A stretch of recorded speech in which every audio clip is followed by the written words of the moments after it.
Very warm welcome to Mr. Abhishek Rhisheekesan, who is founder and CEO at aiRender Private Technology Private Limited. On behalf of the MIET Autonomous College and the Institution Innovation Council, we welcome him for taking the session on achieving problem solution fit and product market fit.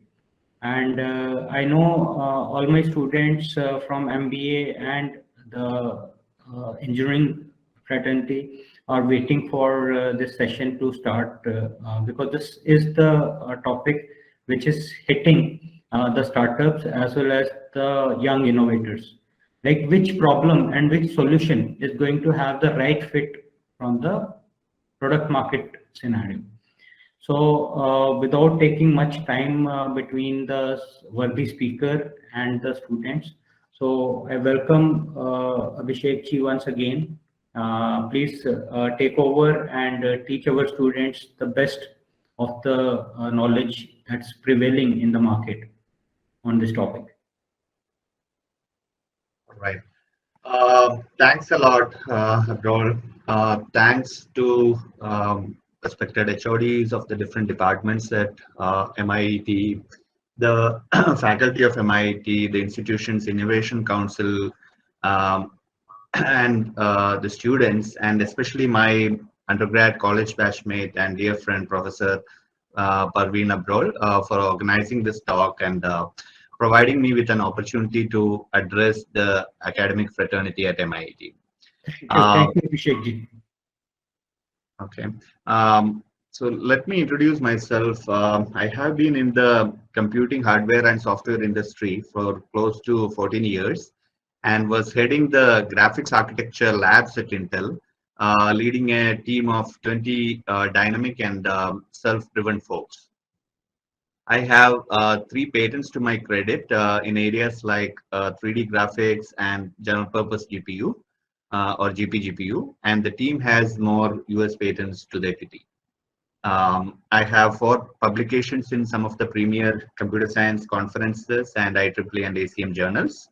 My team at Intel came up with a performance analysis framework for 3D graphics and GPGPU hardware and software, and this application is being used by external vendors of Intel like Lenovo, Apple, Dell, HP, etc., and close to 800 engineers within the graphics organization in Intel, and also students from multiple worldwide universities. I was chairing the working group at Intel, driving the conceptualization, implementation, productization, and evangelizing of this Intel graphics performance analysis framework. Currently, I'm the founder and CEO of aiRender, leading a vibrant team of 10 folks who are building a 3D video conferencing product. We'll talk more about that in a short while. aiRender is part of the startup incubation program, Venture Devils, at Arizona State University in the US. And as you can see, here is our website and working video conferencing web app link. Please sign up and give it a try. Please see our 3D graphics tutorials and teasers on YouTube link. If you like it, please hit like, subscribe, and comment. Now, some internship positions are available at aiRender, specifically in 4 profiles, and are open for MBA and engineering students, BTech, MTech, and PhDs. I'll talk more about that in a short while.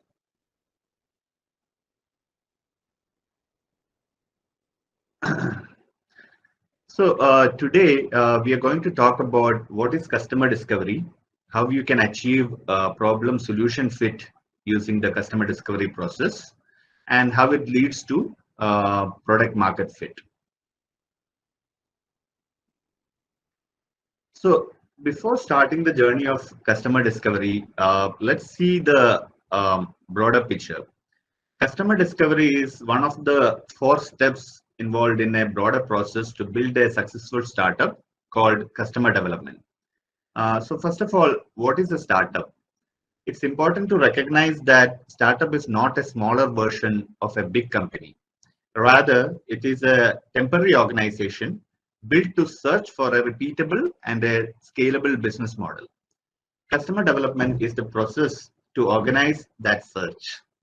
Now, this is coming from one of the pioneers of the customer development model, Steve Blank, as described in his book, The Startup Owner's Manual. He busted a lot of myths about entrepreneurship as he went through the 4 steps to the epiphany, the first book that he wrote after reflecting on his entrepreneurial journey after retirement, after founding or working at 9 different startups. I would say both the books are must reads for an entrepreneur. Now, the 4 pillars of customer development are customer discovery, customer validation, customer creation, and company building. Now, customer discovery first captures the founder's vision and turns it into a series of business model hypotheses. Then it develops a plan to test customer reactions to those hypotheses and turn them into facts. We'll discuss about hypothesis, customer discovery and all in detail in a short while. Customer validation tests whether the resulting business model is repeatable and scalable. If not, you return back to customer discovery. Customer creation is the start of execution. It builds end user demand and drives it into the sales channel to scale the business. Company building transitions the organization from a startup to a company focused on executing a validated model.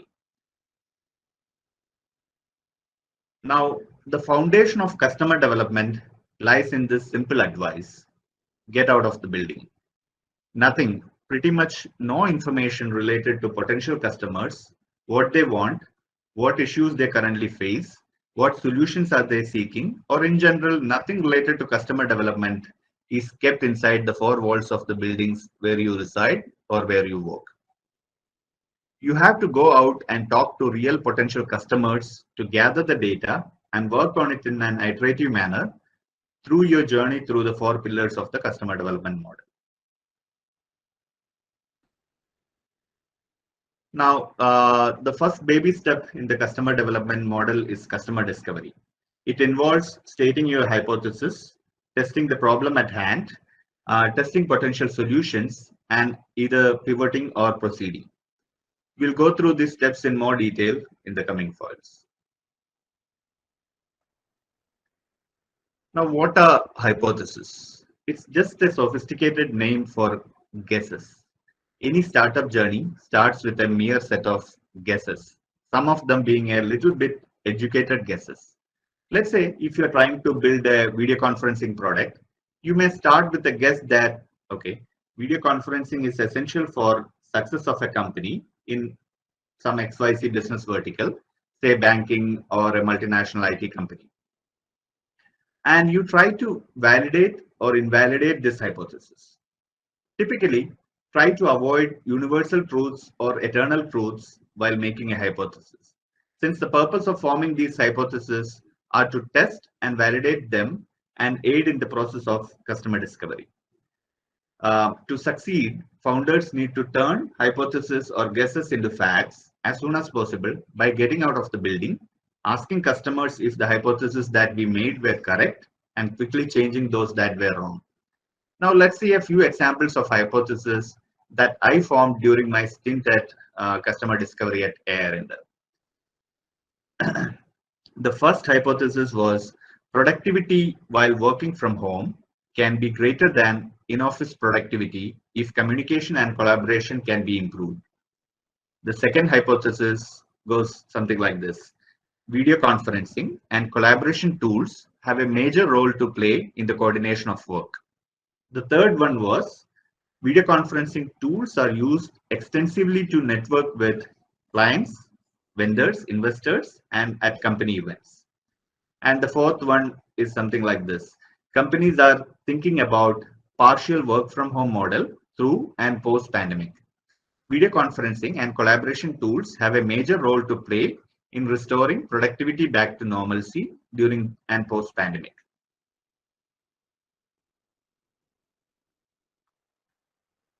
In customer discovery, we are trying to find a problem solution fit, meaning you define the problem that you are trying to address and how you are going to address it. For example, the problem that we are trying to address at aiRender is to bridge the gap between regular 2D video conferencing and real life face-to-face interactions in terms of conveying visual social cues like hand gestures, body language, facial expressions, etc. The solution fit that we have proposed or hypothesized is 3D video conferencing with live streaming projections of meeting participants in thin air, which we are trying to validate through customer discovery and customer validation. I'm going to talk about 3D video conferencing in a short while, so please hold your questions till then. We have a working prototype of 3D video conferencing, or MVP as it is called, which stands for minimum viable product. We'll showcase that in a short while. Through customer discovery process, we'll be building MVPs and iterating over it. And we'll be continuously seeking feedback from potential customers through customer discovery and the next step in customer development called customer validation. In customer discovery, we have to talk to different potential customer archetypes like decision makers, end users, influencers, recommenders, economic buyers, and saboteurs among potential customers. We'll see these archetypes in detail in the next slide.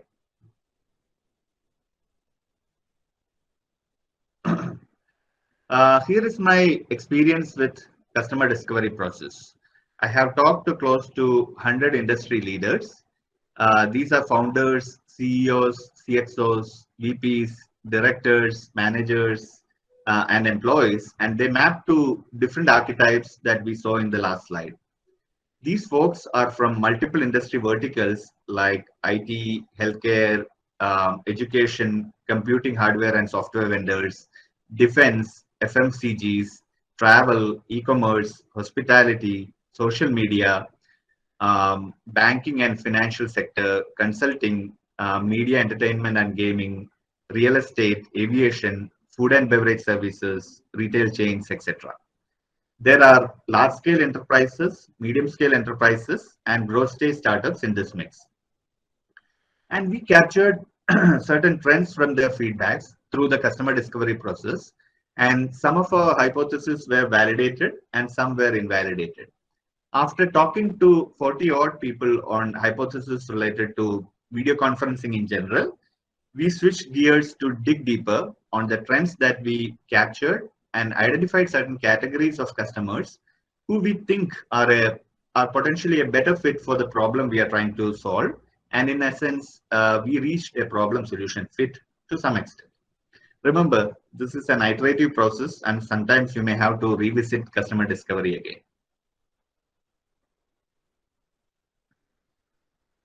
Now, here are some of the tools that we use to aid in the customer discovery process. BMC, or Business Model Canvas. To start with, we fill up these 9 boxes in the BMC chart with our hypothesis of 1. Value propositions. What value is your proposed solution or product trying to offer? Customer segments. Which customer segments are you targeting? Channels. How do you plan to reach your customers? Key partners. Who are your key partners, or who do you form joint ventures or collaborations with in order to transform your solutions into products or to sell them? Key activities. What kind of engineering, marketing, or sales activities are you undertaking in order to make and sell your product? Cost structure. What sort of costs are involved in building, marketing, and selling your product? Revenue streams. Through what streams are you expecting your revenue? Or in other words, how do you plan to generate and collect your revenue? Now, these 4 boxes on the top right and middle section are mapped to desirability. Do customers really want it? The 2 boxes at the bottom cover viability. What's your product or solution worth? The 3 boxes on the left are indicators of feasibility. Can we deliver this product?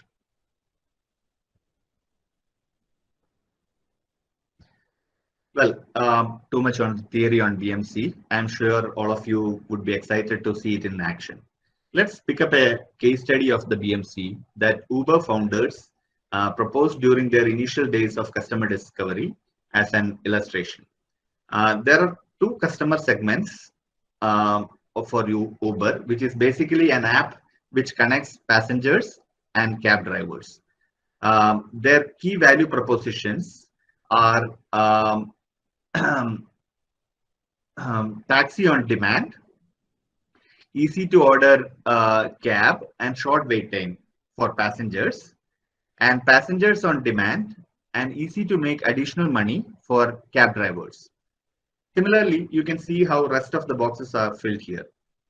The BMC goes through several iterations from launch of startup through customer discovery process and other steps of customer development until your company or startup really takes off and establishes a sustainable, repeatable, and scalable business model. Sometimes the BMC goes through pivots or takes major changes in terms of directions based on whether some of your major hypothesis gets invalidated or not. Now, another major tool we use for customer discovery is VPC or Value Proposition Canvas. For each customer, archetypes or customer segments that we are trying to address, we try to form the stuff mentioned on the right side of the VPC. That is the hypothesis of your potential customers, like their jobs, which consists of their major priorities, deliverables, responsibilities, etc. to achieve their job goals. Pains, issues or pains faced by these potential customers in achieving these job goals or priorities, and gains. What kind of gains are they looking for while getting their jobs done or in achieving their goals and priorities at their job? Then we map these customer jobs, pains, and gains to the stuff you see on the left side of VPC, like the products and services you are planning to offer and their value propositions in terms of pain relievers and gain creators. Enough of theory on VPC. Let's dive into an example of Uber passengers. For Uber passengers, as shown on the right side of the VPC, their jobs or priorities are on-demand availability of cabs and varieties of cab services like sharing a ride with someone or getting a SUV for an intercity trip versus an Innova for an airport ride versus an Indica for a trip from your home to office. Their usual pains are processing time taken to book a cab, make the payment, giving directions to the cab driver, or the high costs involved in a cab journey, or their security going for a cab ride at night, for example. The gains that they seek are faster cab service, availability of cabs at any time, etc. Now, on the left side of the VPC, Uber products and services include on-demand cabs, efficient rides, one-tap ride using their apps or rideshare facilities. Their apps, pain relievers, are cheaper rides, cashless transactions, hassle-free processing of payment, and reliability of cab rides for the passenger. Uber's gain creators are shorter wait times for catching a cab, lower prices than usual taxis, and on-demand cab availability. From customer discovery, we move on to the next step in customer development model, which is customer validation.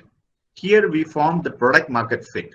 This involves getting ready to selling to early evangelists or early adopters, developing positioning of your product, and pivoting or proceeding. Here, we are taking in the inputs from the customer discovery process and trying to validate it by first getting ready to sell, by preparing the necessary sales materials, by building a high fidelity prototype or MVP, which is a fine-tuned version of your MVP outcome from the customer discovery stage, and by trying to do early sales of the high fidelity MVP of your product to early evangelists or early adopters. In this process, we develop the positioning of the product by gathering further data from the early adopters to validate your business model, and your financial model, and then decide whether to pivot or proceed to the next step of customer development model. We'll talk more about this in a future session once I go through this cycle completely. Currently, our 3D video conferencing MVP is already out of the customer discovery process, and we are threading through customer validation by achieving some sales to early adopters or early evangelists. Early evangelists are happy to pay for early access to our product, and they are willing to take a bet on our product, and even when it's at its nascent stage. They are exploring the functionalities and using our products extensively and are providing feedback to us based on which we are fixing issues in our product and taking it back to them for further feedback, as it is an iterative process. And these early adopters are spreading the word to other potential customers.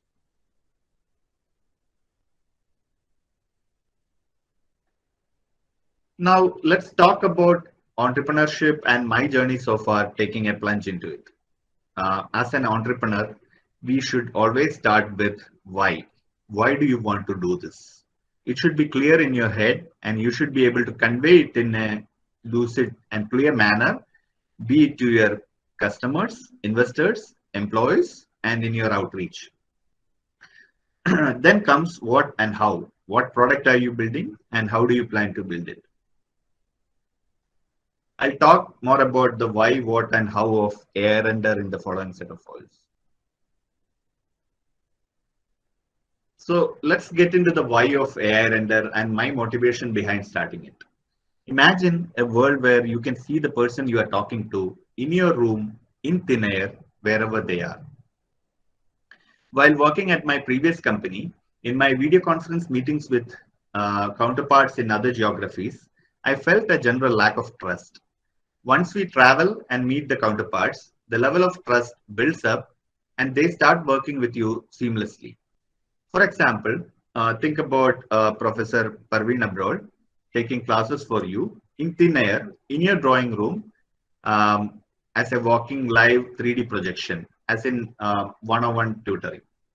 Or if you can interact with your batchmates on a project with the project model in front of you, along with your batchmates as live 3D projections in your courtyard or in your study room.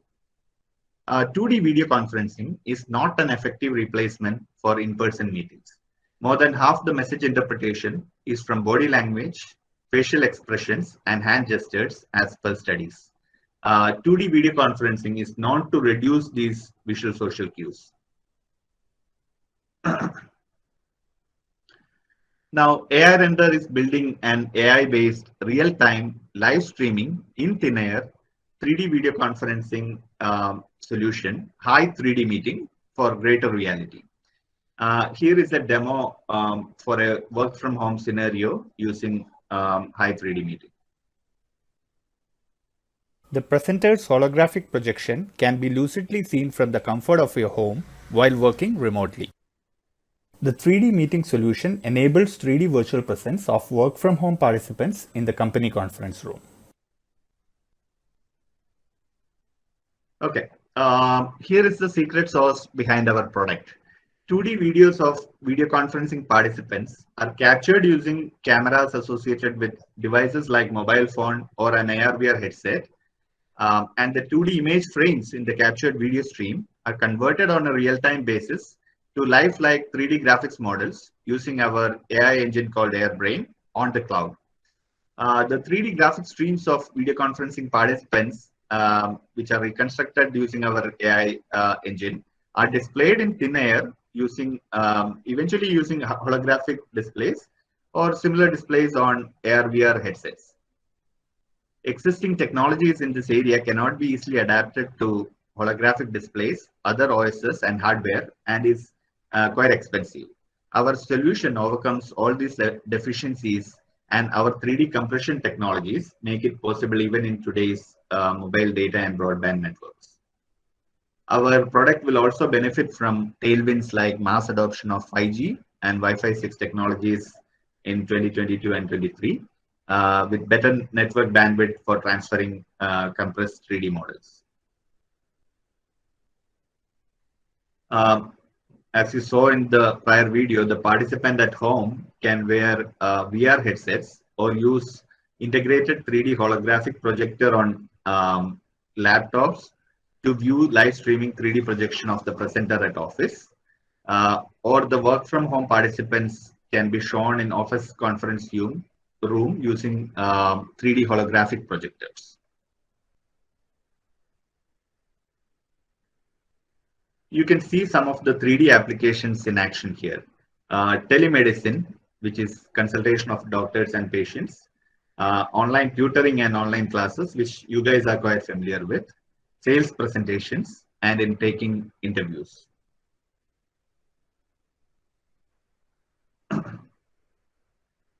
To provide a sneak peek into how much we have progressed so far, we have a web-based high 3D meeting video conferencing app ready, as you can see on the left, showing my, snapshot of my 2D video and corresponding 3D video during the call. As shown here on the top is the underlying AI engine AirBrain, which is also ready, converting my teammates' 2D video to 3D.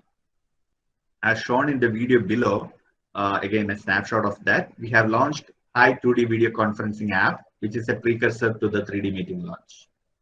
We have internship openings for the following 4 profiles. First profile is in business development, where you get a first-hand experience in marketing, sales, finance, operations, market analysis, and competitive analysis.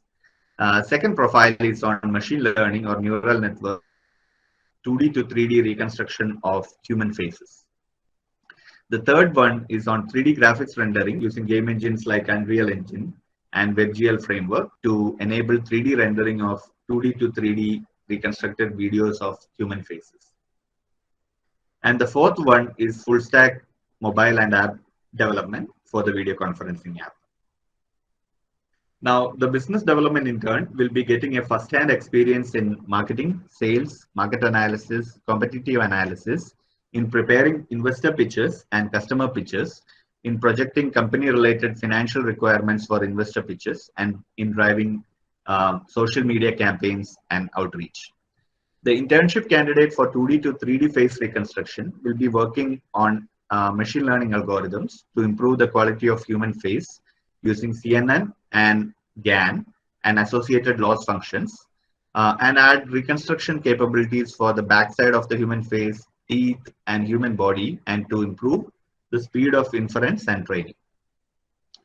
3D graphics rendering intern candidate will be working on developing a 3D engine to render the human face real-time using Unreal Game Engine and WebGL-based JavaScript APIs from 2D to 3D reconstructed videos of human faces obtained from our high video conferencing app and AirBrain 2D to 3D ML machine learning engine. Mobile app or web app development internship candidate will be working on full stack development of video conferencing web app and Android as well as iOS mobile apps using React, JavaScript, HTML, CSS, and an open source audio video communication framework called WebRTC, written in C, C++, and JavaScript. Now, here are our contact details, website, and our video conferencing web app link. Please sign up and give it a try. Please see our 3D graphics tutorials and teasers on YouTube. If you like it, please subscribe and comment. Thank you for your time. And if you have any questions, please feel free to ask. So Parmarth Singh Jasrotia is sharing, I'm interested in internship related to data science. How to get into it? So Abhishek, your first question. Yeah, please go through the training and placement committee at MIET. They will give you the instructions on how to approach us. Basically, once you share the resume through the training and placement committee at your college, right? They will share it with us and we'll screen that and give you a call for the interview.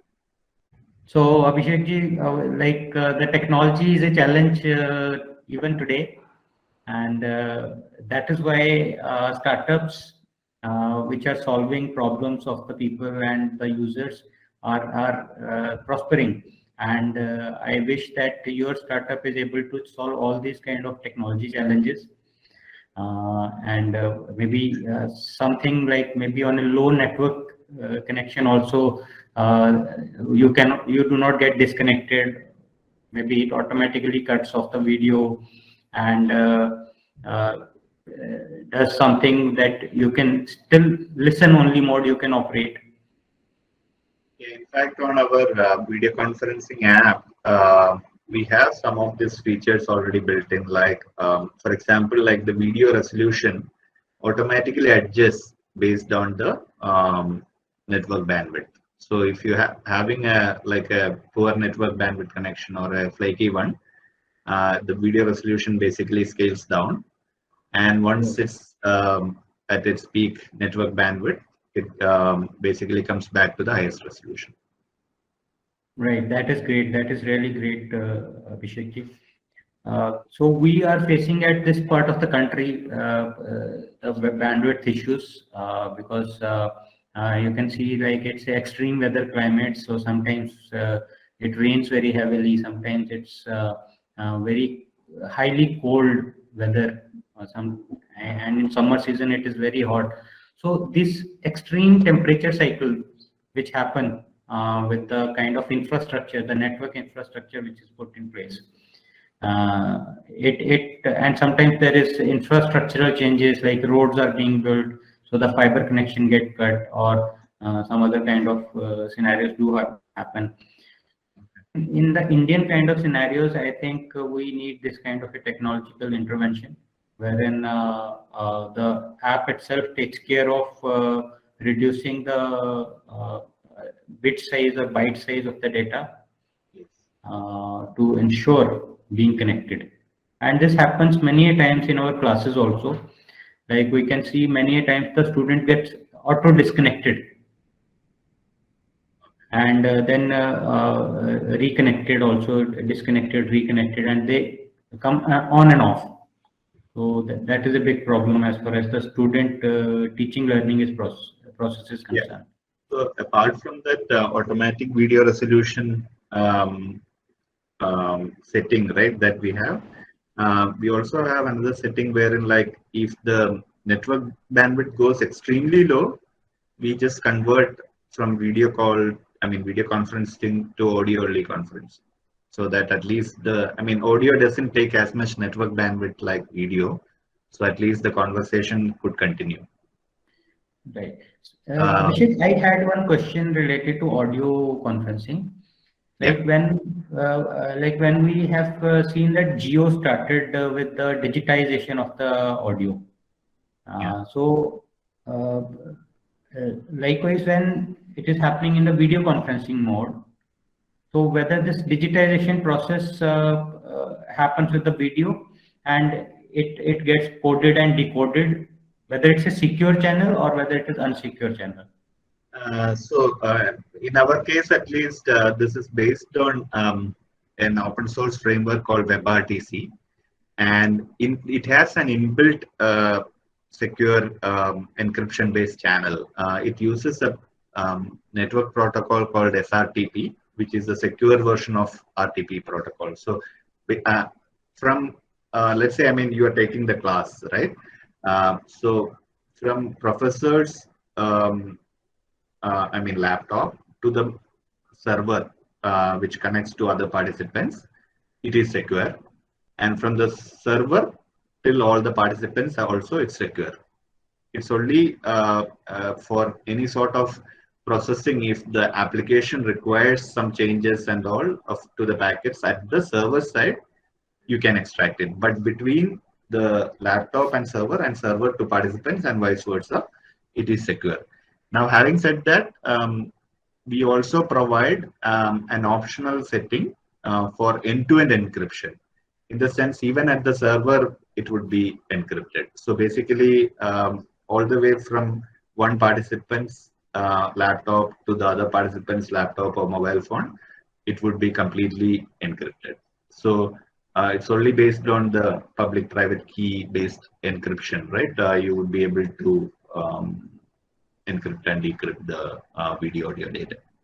Absolutely. And Abhishek, when actually this online classes started and people were apprehensive like whether we should adopt to Zoom or whether we should adopt to Google Meet.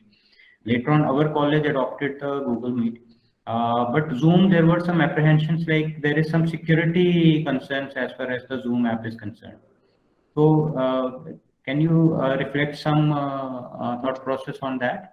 Yeah, so like I said, they didn't have the end-to-end encryption feature enabled earlier. That was the, I mean, this was reported widely in media, and there was a lot of backlash from rest of the industry and especially from Indian government as well. So, I mean, many of the, I remember like at least as represented in the media, right? Many of them stopped using Zoom. I mean, many of the companies as well as governmental agencies stopped using Zoom.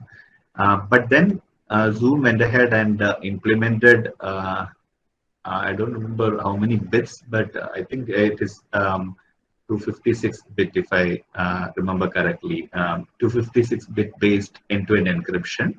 And now, rest assured, it's quite a secure channel. Right, right. Great, great. Thank you for clarifying, Abhishek. These were some of my queries. So now I would ask students, so they can go ahead.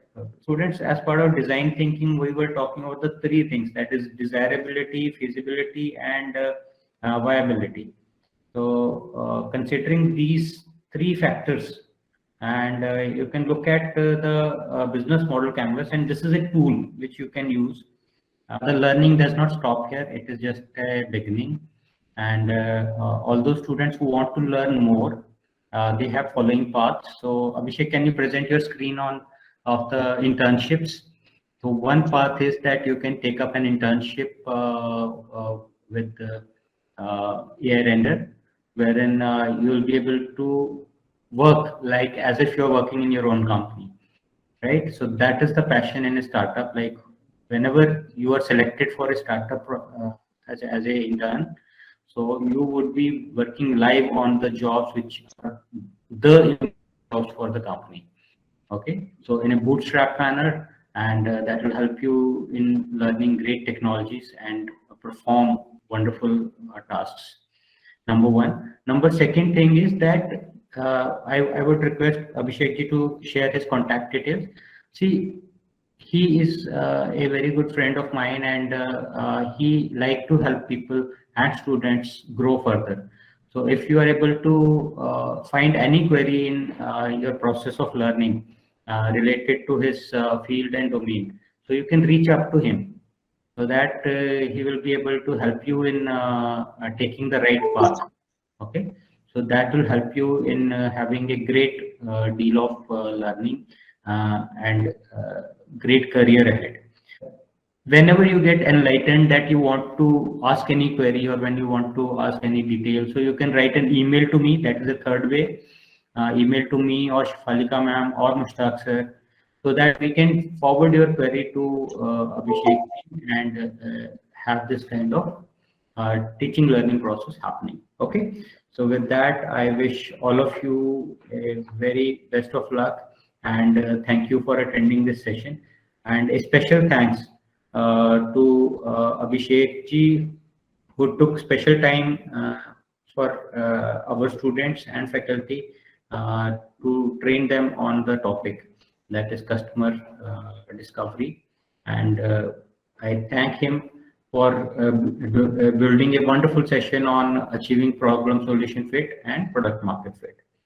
At the same time, I thank Mushtaq sir and Shfalika ma'am and the HODs of computer science engineering and our worthy director Ankur Gupta ji for allowing us to organize this session.